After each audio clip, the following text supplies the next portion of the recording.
Alright, ladies and gents, welcome back to my YouTube channel and another Q&A for you. Some questions and answers. You ask me the questions, I answer them. So let's see how it is. Obviously, most of the questions will be cabin crew related, flying related, traveling related and stuff like that. So let's just dig into it. Let's see what we got. First question, and we're starting off really harsh, I would say. Have you faced a bad attitude passenger? As a cabin crew, ladies and gents, sometimes you will have to deal with unexpected situations. Yes, I have. Yes, I have quite a few times, I would say. For example, even on my previous flight, there was a gentleman that had too many drinks and then he was way too loud while talking, and then other people around him were intrigued by him and then they started to argue. So that was on one of my last flights. So those things can happen, those things do happen. We're all human, and when you put a bunch of people together in a tube flying at 39,000 feet for quite a few hours, you know, you might have a few situations every now and then. So yes, I did have before and I might have in the future as well sometimes, but you can deal with it. You just have to maintain your composure, be professional no matter what the situation. But also we are trained by the airline in regards to what can you do with those kind of situations. So yeah, anyway, let's see the next question. What is your age? I am 29 right now. I'm born 1993. What if someone has not implanted a teeth? In place of a damaged one, is it necessary to have a healthy tooth? The question is a bit weirdly formulated. So basically you're asking me if you have bad teeth or you have some implants, is it okay?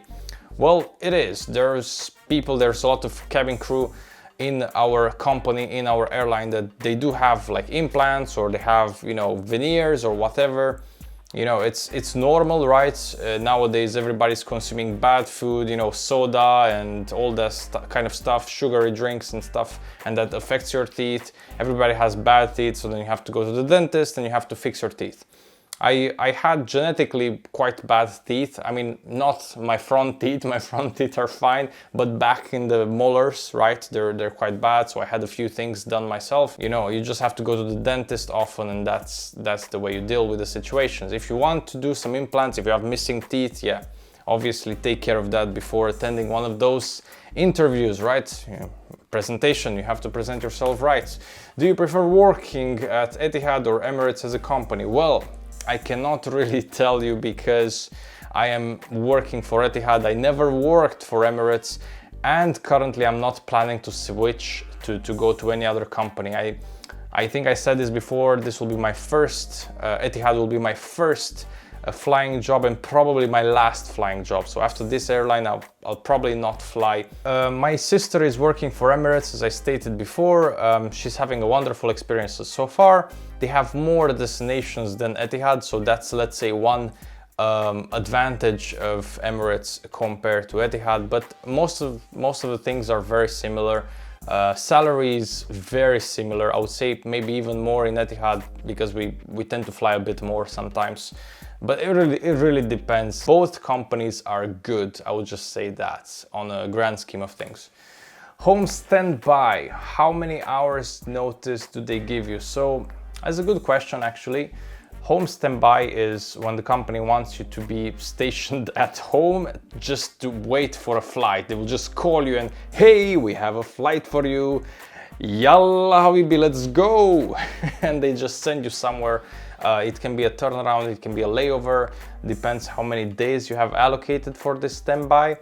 And mostly you have a certain amount of hours in the day. You might have 4 hours during the day, you might have 10 hours of standby. So it really depends. Usually they will call you, let's say 1 hour and a half, 2 hours before the briefing starts, or they will change your roster. So you have some time to prepare. All right, next question, ladies and gents. I want to know about your experience while dealing with fussy guests on board, if you faced any. So the same question basically as the first question asked, what would you do with unruly guests or whatever, disruptive passengers? Yeah, you just have to maintain your composure, you just have to be professional, you just have to, first of all, you have to listen. So many times people, they want to vent off, they have some issues, they have to they want to express themselves, they want to talk, right? And the problem is many times people, they don't listen. So if I just listen to it, many times they will actually feel better because I'm listening, right? Listening is very important. In any conversation, listening is important. So if you're able to listen many times, you can resolve the problem by just being calm and listening. So that's it, you know. Okay, next question. What stands out during an AD, which is assessment day, which is basically the interview? AD refers to assessment day. Well, I think everybody stands out in a certain way or another. So you just have to express your qualities out there. Again, presentation is very important. And then personality traits. If you have something interesting about yourself, you should definitely express that. You should definitely put that out there and to the recruiters, right? I think everybody did something sensational in their life or did something exceptional. Maybe you have some skills, maybe, I don't know, you play chess, or maybe you're an athlete, or maybe you like to read 3 books a day, or I don't know, you have something, right? So just talk about it. I would say it really matters. Everybody wants to hear a good story. Okay, the next question. No question, just wish you all the best. Oh, that's so sweet. That is lovely. Okay, my weight is 90 kilograms. I can be a crew. Well, first of all, the question here I have to correct you is, can I be a crew? Grammatically correct question. I feel like I need to do this, I'm sorry.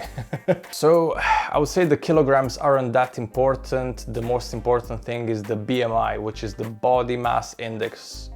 Those companies, they don't really want you to have a off the charts body mass index. That's your height and report to your weight. So if you are very tall and let's say you're 190, right, meters tall, almost 2 meters tall or something, and you're 90 kilograms, that's amazing. I would say that's a very good weight. But if you're a shorter person and you have 90 kilograms, your BMI might be not the way it should for those airlines. So it really depends. I would say it depends on your height. All right, next question is, how often does cabin crew undergo medical exams? We have one major medical exam every 5 years. So when you come to Abu Dhabi, you know, you start your job as a cabin crew, you will be tested medically for a lot of things. You'll have a couple of vaccines, you will have whatever you're missing, you will have. They will test your lungs, they will test your heart, they will test a lot of things, right? To make sure everything is okay with you. And then after 5 years, you will have the next big major medical exam. Okay, next question. And this is an interesting one actually. How long are you still planning to fly? Plans to go back to the European Union? I don't know at the moment. I don't know, it can be 2 years, it can be 4. I'm not sure, because if I talk right now, if I say, oh, you know, I'll resign in 1 year. In 1 year, maybe I will not. At the moment, I'm just taking things slowly to see how it develops. You know, if my life is okay, you know, I'm okay with flying, so it's fine basically. But obviously, as I said before, this job is not really healthy in the long term. You know, losing nights, sleepless nights, and then cabin air pressure, all this stuff is not very healthy to do for too many years. But yeah, it's an addictive job, it's an addictive life, so it kind of draws you in. And for that reason, I would say, yeah, I cannot really tell. Anyway, next question. I have rashes in my hand. Will it affect me for the job selection? Well, it really depends what kind of rashes and the visibility. If they're really visible, they might ask you, hey, is this contagious? What is this? Why do you have this? So I don't know really, but I think it depends on the presentation. Obviously, you go to those assessment days, to those interviews for cabin crew, you go in a full suit, so if you cover it up, it's fine. I mean, right, who cares? A very interesting question right now. How is life for a Christian in the United Arab Emirates? Can they wear a cross in public or freely follow their religious rules? Now, this is a very interesting question. Many people, they actually wonder, oh, how strict is Dubai? How strict is Abu Dhabi? Is it really bad? Can I wear a tank top outside? Listen guys, it's really chill, right? It's not strict. You can wear a cross in public. There's absolutely no problem with that. You know, it's your religion. People respect each other's religions out here. because there's so many religions, you know, there's so many nationalities living in the UAE. It's super international. It's a super international place, and everybody's obviously has different backgrounds and stuff. So yeah, of course, as a Christian, you can even attend church, right? There's a few churches here in UAE, even in Abu Dhabi, there's a few churches, but I've never been to one, but I know I have some friends that I have been. So yes, you can express yourself religiously quite well, I would say. Another question, how to join Attendant crew? Well, book a conversation with me on the link down below, buymeacoffee.com/Zoom call. You know, you'll have a Zoom call with me. You can ask me more things, because this is such a general question. It's really, I have no answer for this question. It's too broad. Where did you fly in your SUPI flights, and on what aircraft? Okay, so for those of you that don't know, SUPI flights are the first 2 flights that you will have after graduation from the training academy as a Etihad cabin crew. So I don't really remember where my first SUPI flights were. I think somewhere in India, and there were 2 turnarounds, really quick, in which I had to learn how to open and close the door and how to arm, disarm the door. I mean, not to learn, but to practice in real life. So basically you just did the things that you trained in the academy, you just do it on the aircraft on the flight. So, but I remember my first operational flight to Seoul, South Korea. So that was amazing. It was like the best layover. And back then we used to have a really, really nice hotel. My first impression of the airline and the lifestyle was absolutely overwhelming, you know, back then, my first flight, right? And we had this 5-star coach driving us from the airport to the hotel. It was just like, I had 2 Wi-Fi's on the coach. I was sitting like this, like in the first class, and it was just amazing. And the hotel, it was like a lady playing the piano in the lobby, like just amazing hotel. And yeah, my first impression of the job obviously was, whoa, this is crazy.